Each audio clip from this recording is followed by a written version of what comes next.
Welcome to Chapter 2. Today we're going to start talking about conditional statements and begin the idea of building proof. Okay, I know when most people hear geometry, they get kind of scared of proofs. They think they're intimidating, and sometimes they can be, but that's just like any other problem.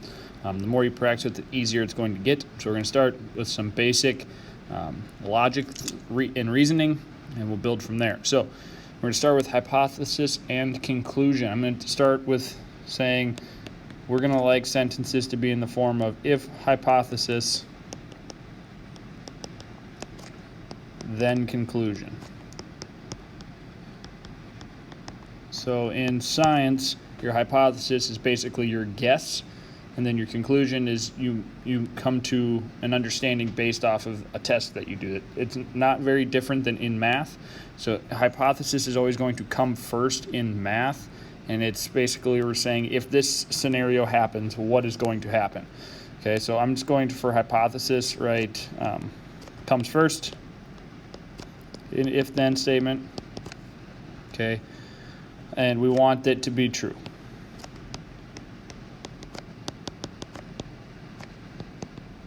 Okay, it's possible you could have a false hypothesis, but we want it to be true. So a true hypothesis could be something like you are taking geometry.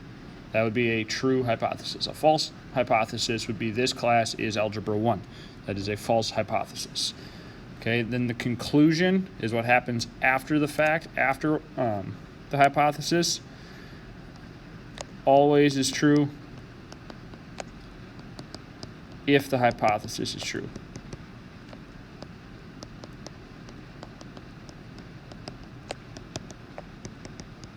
Okay, so if the hypothesis is not true, the conclusion may or may not be true. So like in science, if you make a hypothesis, you make a best guess, you can come to a conclusion. You might be right or wrong with your conclusion, or your conclusion might not actually go with what the hypothesis said. So for an example, if my hypothesis was that, I remember doing a lot of paper towel experiments in science. So if my hypothesis is that the brawny paper towel picks up the most water, my conclusion is that, yes, that's right, that the brawny towel picks up the most. Well, my conclusion could say that even if my hypothesis was wrong. So if my hypothesis was wrong and brawny does not pick up the most, I could conclude that based off of my data that it was, which in this case would make that a false conclusion. Okay, so hypothesis and conclusion are kind of a little tricky. So we're going to start with just identifying which is which in these sentences. This is where, if you remember, I said if hypothesis, then conclusion. I'm going to circle the hypothesis and underline the conclusion. Since it's always of the order if hypothesis, then conclusion, if and then will not be in my hypothesis nor in my conclusion. So my hypothesis in this first one is it is Monday. My conclusion would be the class is tired. All right. Now, in science, I said hypothesis is like a best guess. This wouldn't be a guess. This is a statement that we are making. That is totally okay, and that's actually more of what they're going to look like in math. It's going to be a statement. So if it's Monday, okay, it's Monday. That's my hypothesis. That's a very easy thing to figure out if that's true or false. All right. The class is tired. Well, okay. If it's Monday, then the class is tired. Perfect. The reverse is not always going to be true because the class can be tired on more than just Monday. So if I had said the hypothesis was the class is tired, the conclusion would be it's Monday. Well, if the class is tired, if that's true, then it would have to be Monday. But I definitely know that students are tired every day of the week, so that wouldn't work. The next one, if the Vikings win the Super Bowl, that's my hypothesis, then pigs can fly. That's my conclusion. All right, the hypothesis is saying that the Vikings win the Super Bowl. Hasn't happened yet. Maybe it'll happen someday. The old saying goes it'll happen when pigs can fly, because pigs don't fly. It's supposed to be a joke. All right, so if they win the Super Bowl, that means that pigs can fly. If pigs can fly, that doesn't necessarily mean the Vikings would win the Super Bowl. It might mean other ridiculous things would happen. But it's 2020, who knows? All right, now the next one, we are going to rewrite the following statements in if-then form. This is where some people like when I have this in class, people would be able to kind of argue and it'd be fun to watch. because there are very, very small differences if you switch around your hypothesis and your conclusion. So for this one, this is a sentence about me. I only eat at McDonald's when I'm on a road trip. I need to understand what that question or what that sentence is saying before I try to rewrite it in if-then form. It's saying the only time that I eat at McDonald's is when I'm on a road trip. It does not say that every time I'm on a road trip that I eat at McDonald's. Okay, there's a very small difference there. So my hypothesis, I'll circle again before I rewrite, is that I only eat at McDonald's when I'm on a road trip. So that'd be my conclusion. So if I eat at McDonald's,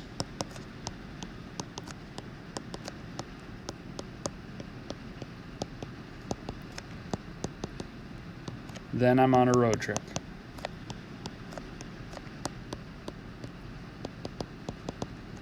The words change a little bit because it was I only eat at McDonald's. Now it's if I eat at McDonald's. That's just how we change the format of the sentence, but it's saying the same information. I'm eating at McDonald's. That's my hypothesis. That means I'm on a road trip. That's my conclusion. If I was on a road trip, I could eat at Subway too instead of McDonald's. I'd be fine.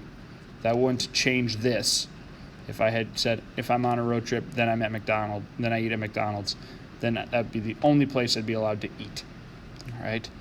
Next one, you need eggs to make an omelet. Okay, so this one you have to think a little bit carefully. You can have eggs not be an omelet. So your hypothesis can't be eggs. So my hypothesis, I'm making an omelet, so I'm going to need eggs. So if you make an omelet,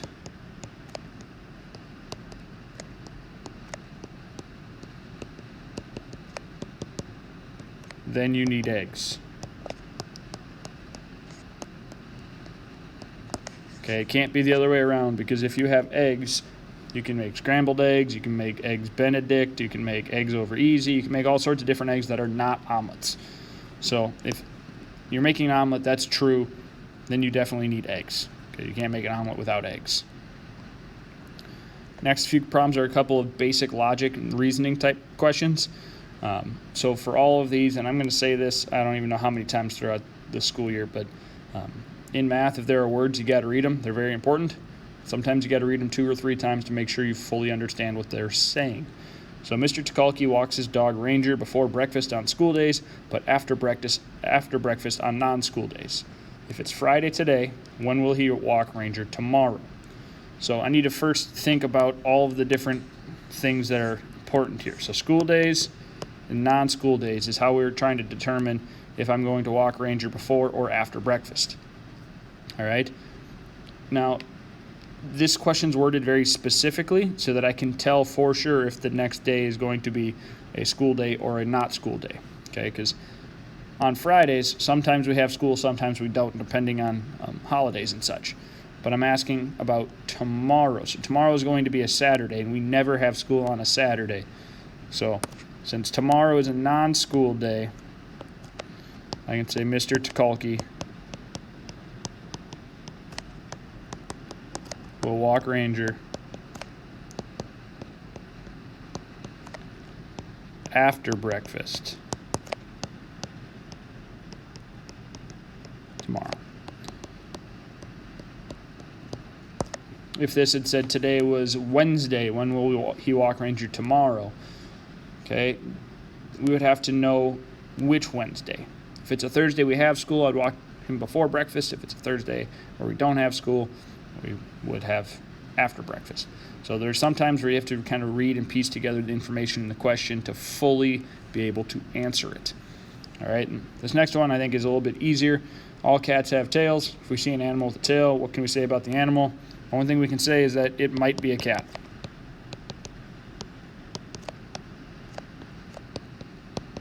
It might not be one though also.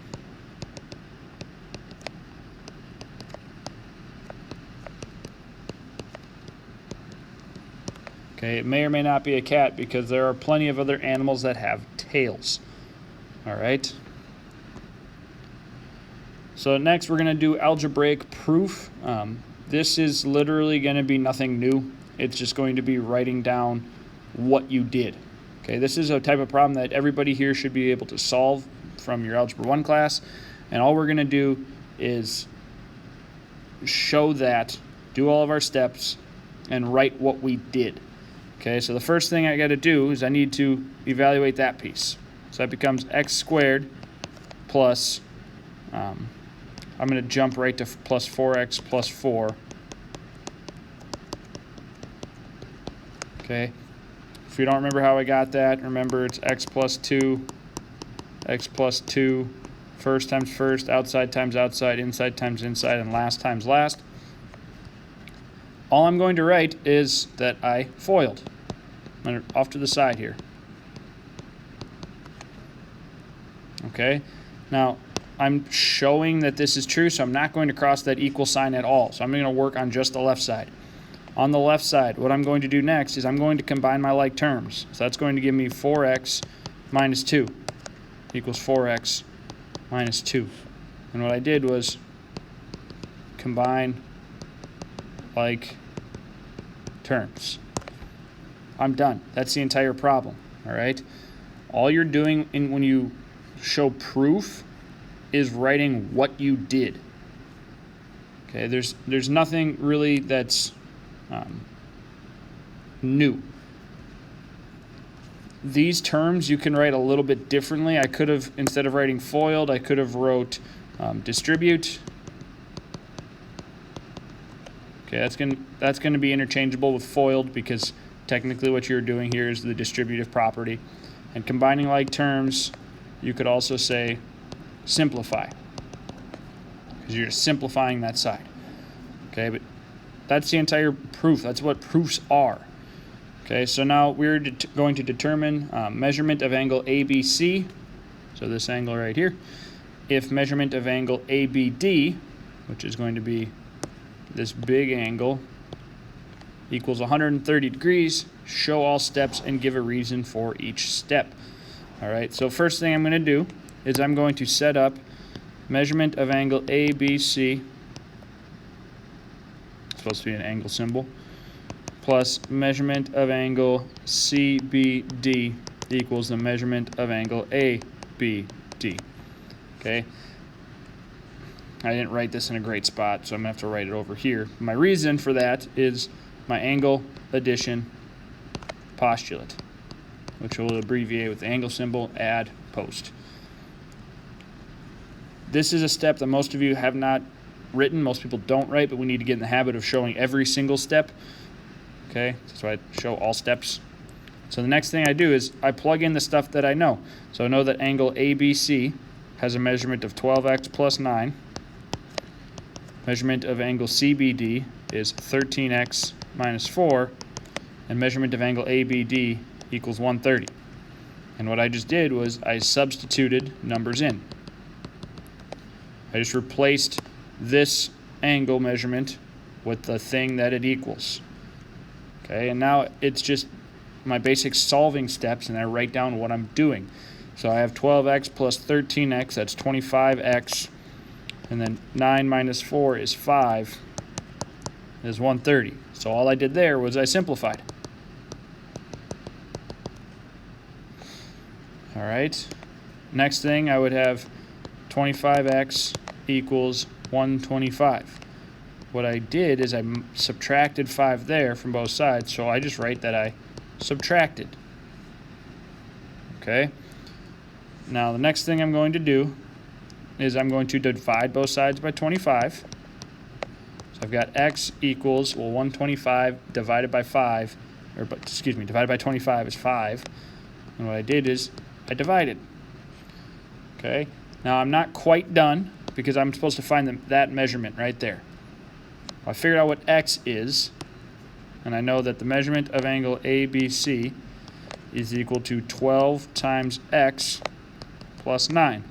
So what I did was I substitute again. And now I'm just going to evaluate. So measurement of angle ABC, 12 times 5 is 60, and then I add 9, so then I've got measurement of angle ABC is 69 degrees, and all I did was simplify. Okay, there's a lot of stuff going on in this problem, but I'm just writing down what I did because this is all work that you would have done anyway, and I'm just saying, tell me what you did. Now, most of these things are things that you should already know without me even really saying what they are. All right, for this next one, we want to solve the equation for x if n equals 4. Show and explain all steps. So the first thing I'm going to do is replace n with 4. Okay, when I replace a variable, that just means I'm substituting. 12x minus 16 equals 32. Now this is one where people wanted to say multiply because I multiplied. But we're only going to use add, subtract, multiply, and divide if I'm doing that to both sides of the equal sign. If I'm only doing it on one side, we are simplifying. But now I've got 12x equals 48 because I added to both sides. You can write add, you can write addition. Okay, right? I did plus 16 to get rid of 16. Now I'm dividing both sides by 12 to give me x equals 4 by division. Okay, so what did we go over in this lesson? This is a great place for you to write down just a quick overview of what the entire lesson was about, so you can look back on it when you're looking through your homework problems. And any questions you have, write them down here so that when I see you guys in person, you can ask these sort of things. I hope everybody has a fantastic day.